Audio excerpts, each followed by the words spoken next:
walla sutura ma suturani yo Allah hen kala polgo Allah hokkino annabi sallallahu alaihi wasallam yo Allah hokku mum polgo amin kadi jokka har Allah hani fof enen kala jul fatiha salatul fatiha hadaya nalar sallallahu alaihi wasallam حسبنا الله نعم الوكيل حسبنا الله نعم الوكيل يلا جبنا اور وقت جولي يلا جبنا دعاء يلا ورجم ولا نمجم ولا نمجم ولا نجيب هذا ولا تكون لنا بعدين هي ركوع من بعدين صلاة الفاتحة حسبنا الله ونعم الوكيل لا بكسر شكت من صلاة الفاتحة وركجنا له بسم الله فاتحة صلاة الفاتحة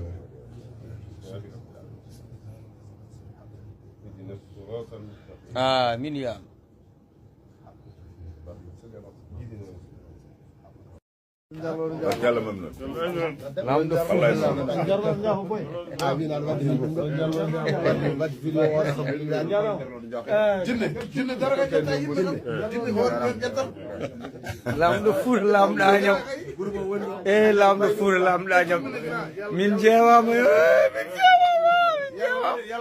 Honorable saya min jewere non Allah di seedi wona caaxaan Allah yalla suure toon yalla dande amin ya rabbal alamin yalla suure toon yalla jinne jetti nana ray lamdo fuure lamdo añam jam tan lañ ga nedam lamdo fuure lamdo añam sa yehi min jewere wallahi min jewere Allah ni seedi jamma fof ko do min kirata sa yehi min jewere ni ala ko bonnante tiidi mi yana an ko badanɗa min ko min mbawa yobdema caggal Allah nala ɗum yalla hokke suturu yalla re hey tay dole doxul jàmm l'honorable député maire des Agnam si la couloir des Agnam couloir président Aladji Macky Sall si la RN2 monsieur le maire l'honorable député Aladji Farba Ngom mais monsieur le maire looy waajal nii combat bi rek la campagne tey l'honorable député maire des Agnam sous le soleil chaud waaji caaxaanul de billahi wallahi tallahi waaji caaxaanul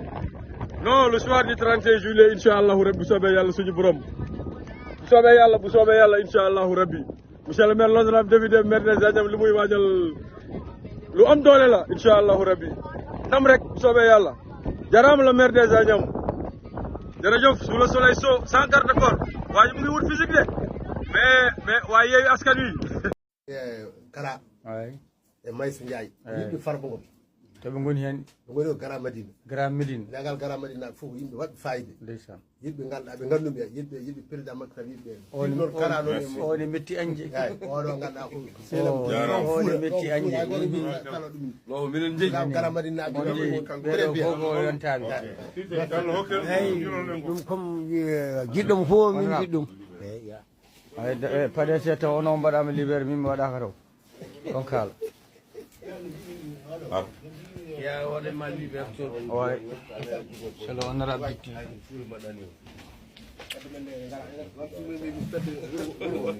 on jiide no ɓe gawaɗa ni o ni tan de ɗo ni tan min gori ɗo ɗum ñagonoma Allah tan julde balɗe e battane moƴƴe e arsugue jaƴƴo arsugue makko ko nafoore men enen Agnam naaɓe kanji fof non to kanji fof non to aduga hen go on ji tampanɗo département o ala fof to natandi ayya aduga lamɗo Fouta lamɗo Agnam département o fof a naati e muɗum ala ro heddi hen noon on ji sehilam ndeysan dergal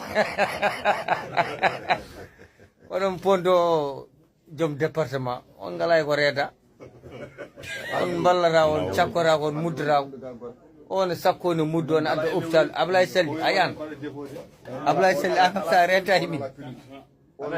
mi yiɗa haalde kono o wona morom ma o ala ko waɗananima e laamu Macky Sall artir hakkille ma o ƴeewa ko mbatta o ƴeewa ko jara ko oɗo toppira woni yimɓe o ko musidɗo ma ko sigil ma ko lamɗo ko Allah walli so Allah walli neɗɗo on jaɓat jaɓe acca wonde haalideji ko mbiɗa jinne yàlla mën na. lamɗo jargal jafo boy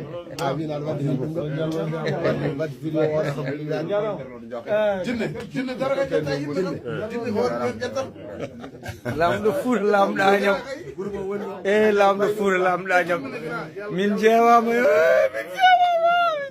yalla waɗe nden ko honorable sa yi min jeewere noon allah ne seedi wona cahat e allah